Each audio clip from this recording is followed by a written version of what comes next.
حسد کہتا ہے یہ مجھ سے چھن گیا، رشک کہتا ہے یہ مجھے بھی مل سکتا ہے۔ حسد اللہ سے بدگمانی ہے، رشک اللہ سے امید ہے۔ ایک ملک ترقی کرے تو دوسرا برداشت نہیں کرتا، کیوں؟ یہ حسد اب میزائل بن جاتا ہے، یہ حسد اب جنگ بن جاتا ہے۔ اسلام کا تصوف اور تصور یہیں آ کر بولتا ہے کہ دل کو درست کرو، دنیا خود درست ہو جائے گی۔ قانون صرف ہاتھ باندھ سکتا ہے، حسد صرف دل چھوڑ سکتا ہے۔ اسی لیے اسلام نے حسد کو حرام کہا اور رشک کو جائز رکھا۔ بسم اللہ الرحمن الرحیم۔ سلسلہ آپ کے مسائل اور ان کے حل میں ایک نئے عنوان، حسد اور رشک، یعنی نظر کا فرق، دل کا فرق، اس کے ساتھ حاضر ہوں۔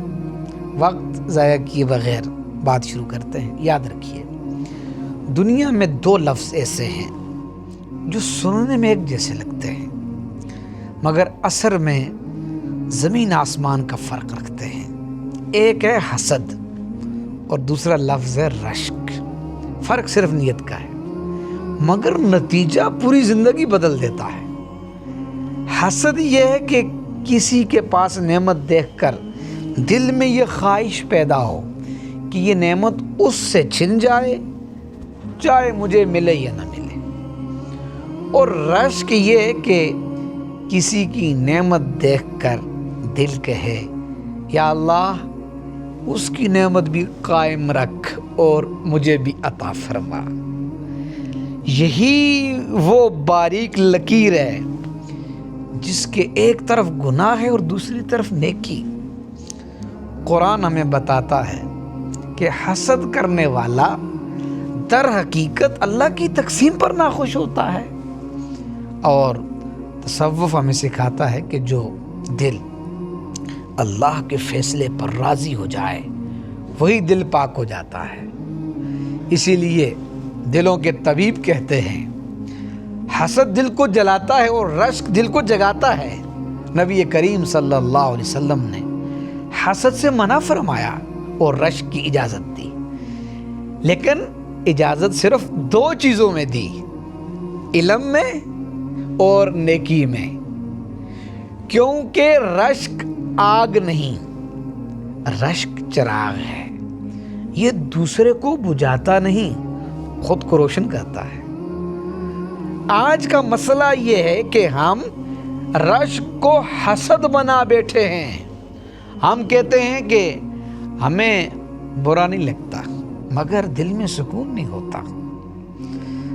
طالب علم کسی اور کی کامیابی دیکھ کر یا تو محنت بڑھاتا ہے، یہ رشک ہے، یا دل میں جلن پال لیتا ہے، یہ حسد۔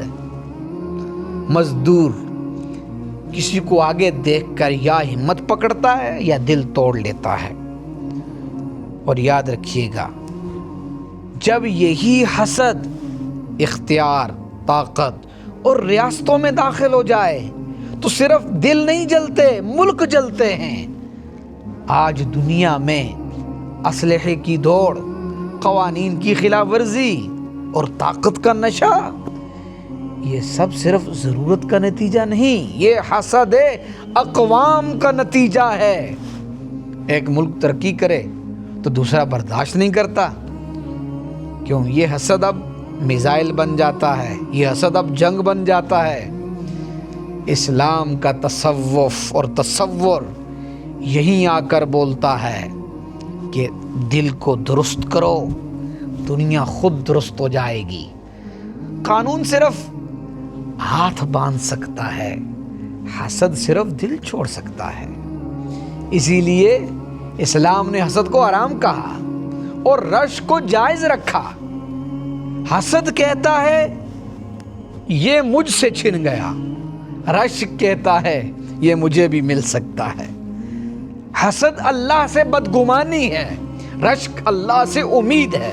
یاد رکھیں، اگر کسی کی نعمت دیکھ کر دل میں دعا نکل آئے تو یہ رشک ہے، اور اگر دل میں بے چینی آ جائے تو یہ حسد ہے. فیصلہ بہت سادہ ہے مگر انجام بہت گہرا. دل کو جلا کر کوئی آگے نہیں بڑھتا. دل کو سنوار کر انسان بھی سنور جاتا ہے اور معاشرہ بھی. آئیے حسد سے بچیے اور اگر دل کرے تو رشک کی طرف جائیے اور اللہ سے مانگیے.